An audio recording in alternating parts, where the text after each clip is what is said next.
Magandang araw mga kaibigan. Gusto kong i-share sa inyo ang interview ni Ted Filon kay Professor Cielo Magno. New Year na New Year, holiday sana, kailan doble kayod tong si Mr. Ted Filon. Walang kapaguran sa pagpapaliwanag sa taong bayan.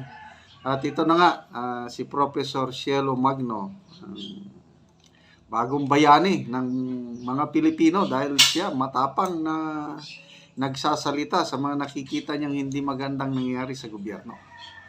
Siya yung unang nagsabi na most corrupt budget ang 2025 budget. At ngayon, napirma na ng Pangulo. Nako, sa interview niyang ito, diretsahan, sabi ng profesor, ginagago, binabastos na ng administrasyong ito ang mga Pilipino. So, bakit sinabi niyang ginagago at binabastos? So, pakinggan natin itong napakagandang interview, Ted Filon and Professor Cielo Magno. Ma'am, at kami po'y nagagalak sa inyo pong kabayanihan. Sabi ko nga, bagong taon, holiday ngayon, pero ang ating pag-uusapan pa rin ay bayan. Mabuhay ka and Happy New Year, Professor Cielo Magno. Mabuhay ka. Magandang umaga po at Happy New Year, Manong Ted. At magandang umaga po sa mga tagapakinig ninyo. Opo, at kay Ri, ang ating po kasama ngayon kasi po si Chacha ay mukhang nagpepenitensya. Okay, sige. Okay, Professor, ito ho muna, Professor. Macro muna tayo. Macro na usapin. Ano, bago natin himayin itong 2025 national budget, ano po ang mga napansin po ninyo on the macro side first? Well, sa national budget po natin, on the macro side,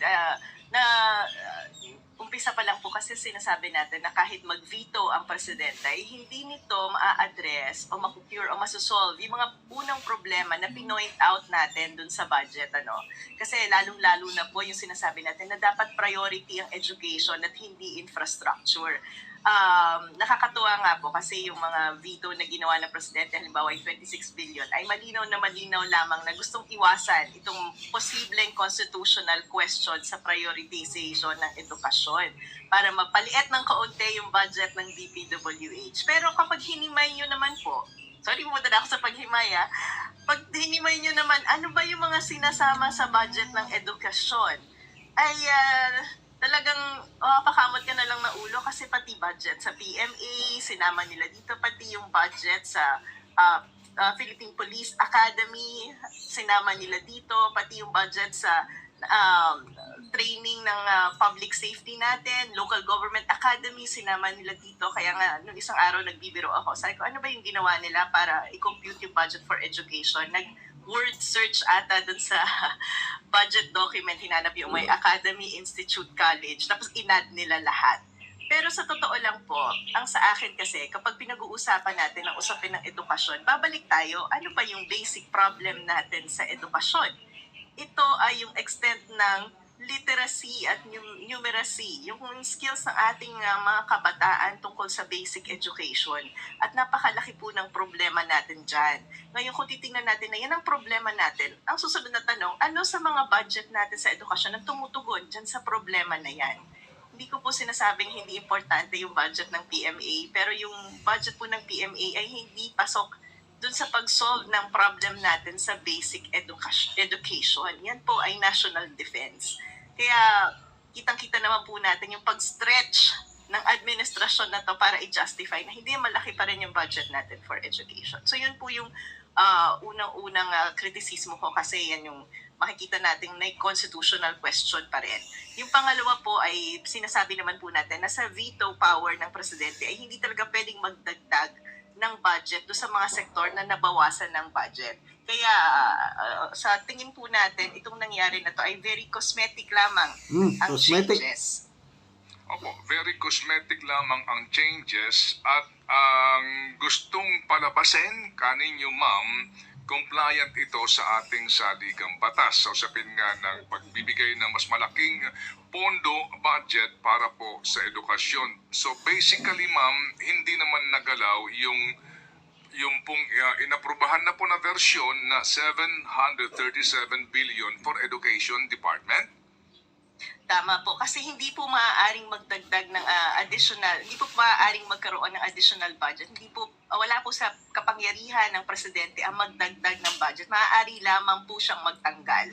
So, ang nangyari, binawasan lang po niya ng 26 billion itong DPWH. Hindi siya pwedeng magdagdag sa DepEd.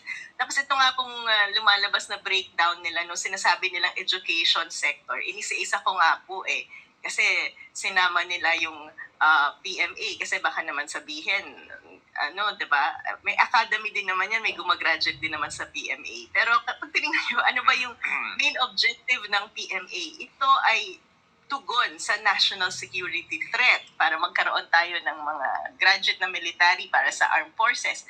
Philippine National Police Academy. Tama, academy. Nagbibigay din naman sila ng diploma. Pero ang pangunahing objective po ng Philippine National Police Academy ay public safety. Philippine Public Safety College, ito ay continuous training ng ating mga PNP, Bureau of Fire Protection at saka Jail Management and Penology. Ganun pa rin po yung iba. Isa-isa ko talaga siya, National Defense College. Ito ay institusyon na nag-aaral tungkol sa national defense. Local Government Academy, ito ay training center para sa ating local government officials. So, kung nag-iisip, itong gobyerno natin, nilalahat ko pati executive at saka legislative, kasi sila yung gumawa ng justification na to Di ba kayo nag-iisip? Ano ba yung basic problem natin sa education? Ito yung palaking-palaki na out of school youth. Ito yung mga estudyante natin sa grade 10 na walang kakayahan para sa comprehensive reading skills. Yung pinakamalaking problema natin, yung PISA score natin na napakababa at indikasyon ng kakulangan ng mga kabataan natin sa kakayahang magbasa at magsulat. Tapos ito yung ibibigay niyo sa ating datos na nagjo-justify na malaki ang budget sa edukasyon. Parang naglolokohan po talaga tayo. Parang naglolokohan po talaga tayo. To be straightforward about this, ma'am, ano bang eksaktong word na maaaring magamit dito to be talaga pong to be frank about this, no? Hindi po talaga parang Tagalan natin yung parang naglolokohan tayo at patuloy na ginagago ang taong bayan. Yun na. Yun po talaga yung tamang salita Yun na. dyan. At ito pa nga po yung Ginagago. Tingnan nyo yung 26 billion na binito ng presidente. Malinaw na ito ay yung mga flood control projects ng siningit ng mga congressman at senador. Pero babalikan natin, magkano yung talagang isiningit sa BICAM? Ito ay umaabot ng halos 289 billion pesos. Di po ba? Opo, At ang binito lang ay 26 billion. Mukha talagang naghirap yung presidente. Inisa-isa. Para tingnan kung sino ba sa mga congressman at mga senador ang matatapyasan ng kanilang pet project. Pero katulad po ng sinasabi natin, itong budget na to ay talagang pro-politician. Kasi sa 289 billion na sinaksak ng mga pork barrel projects, talagang 26 billion lang ang natanggal ng presidente. At talagang tinanggal lang niya yung 26 billion para kunwari ay mas malaki na yung education pero sa DPWH, mas malaki na yung education compared to DPWH. So that's one problem. Another problem, ito ba matagal na natin pinag-uusapan, yung sa PhilHealth. Kasi kahit mag-veto siya, hindi naman niya mabibigyan ng budget para subsidiya ang PhilHealth. So malaking problema pa rin po yan at talagang isusulong po natin yung problema na yan sa Supreme Court. Idudulog po natin. Yan. Kasi even sa press con, sinabi ni Secretary Mina, 150 billion lang naman ang kailangan ng PhilHealth. Parang ito nga yung sasabi ko, ano ba namang math ang ginagawa nila?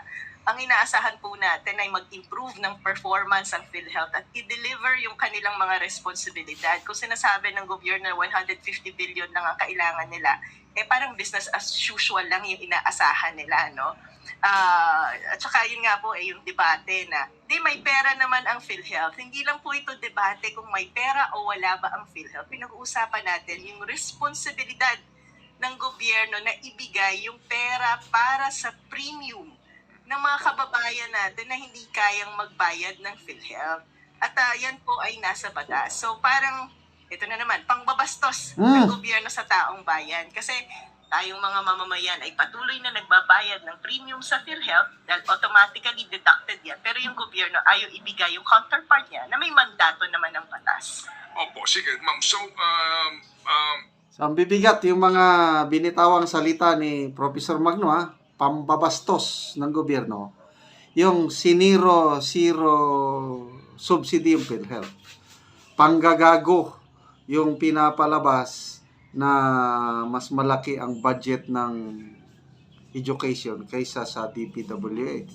But in reality, mataas pa rin ang DPWH. Kasi nga, sa computation ng education sector, isinama nila yung PMA, PNPA, National Defense College of the Philippines, Philippine Science High School, LGU Academy, kung ano-ano pa. According to ex-Senator, Senate President Drilon, 4 lang daw pala ang dapat isamang computation. DepEd, CHED, State Universities and Colleges, at saka TESDA. Ito lang dapat ang i-compute. Dinagdagan ng PMA, PNPA, National Defense College, ano pa yan, ang daming mga academies. Kaya, yon, idodulog natin ito sa Supreme Court. Very clear yung sinabi ni Professor Magno, and sana matuloy na ireklamo ng mga akademo, yung mga katulad ni Professor Magno. I believe sina former Supreme Court Justice Carpio, nag-press con na sila kahapon, at